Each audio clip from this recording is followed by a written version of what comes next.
మరొక breaking update చూద్దాం. తెలంగాణ ముఖ్యమంత్రి రేవంత్ రెడ్డి నేడు కోకోకోలా గ్రీన్ ఫీల్డ్ ప్లాంట్ అయితే ప్రారంభించనున్నారు. 1000 కోట్ల రూపాయల వ్యయంతో నిర్మించనున్న కోకోకోలా థమ్సప్ కూల్ డ్రింక్స్ తయారు చేసే హిందుస్థాన్ బెవరేజెస్ సంస్థ బండా తిమ్మపూర్ ఫుడ్ పార్క్ లో నిర్మించిన భారీ బాట్లింగ్ యూనిట్ నైతే నేడు సీఎం ప్రారంభిస్తారు. మధ్యాహ్నం 12 గంటలకు మంత్రి శ్రీధర్ బాబుతో కలిసి ఆయన ప్రారంభించనున్నారు.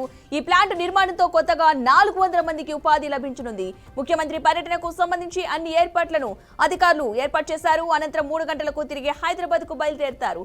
3:30 గంటలకు ఎన్టీఆర్ మార్గులోని హెచ్ఎండిఏ గ్రౌండ్స్ లో ప్రజాపాలన విజయోత్సవాల్లో భాగంగా నిర్వహించే ఆరోగ్య ఉత్సవాల్లో పాల్గొంటారు.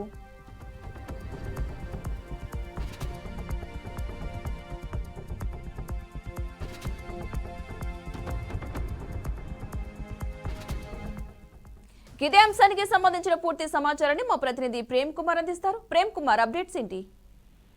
పద్మ రాష్ట్ర ముఖ్యమంత్రి సీఎం రేవంత్ రెడ్డి వాళ్ళు సిద్దిపేటలో పర్యటించనున్నారు.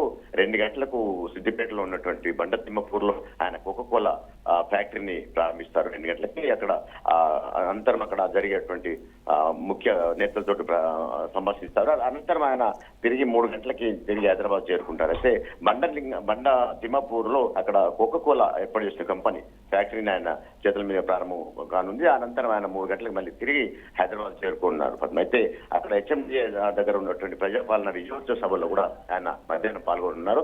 అయితే 3 గంటలకు ఇక్కడ తిరిగి ప్రయాణం కానున్నారు. పద్మ అయితే అక్కడ జరిగే ప్రజాపాలన విజయోత్సవ కార్యక్రమంలో పాల్గొని అక్కడ ఆ విజయోత్సవ కార్యక్రమంలో పాల్గొంటారు. తన అంతకంటే ముందు ఇక్కడ సిద్దిపేటలో మాత్రం కోకోకోలా దాబాను ప్రారంభించి ఆయన తిరిగి 3 గంటలకి తిరిగి హైదరాబాద్ వెళ్లే అవకాశం అయితే ఉంది. Padma right, thank you Prem Kumar.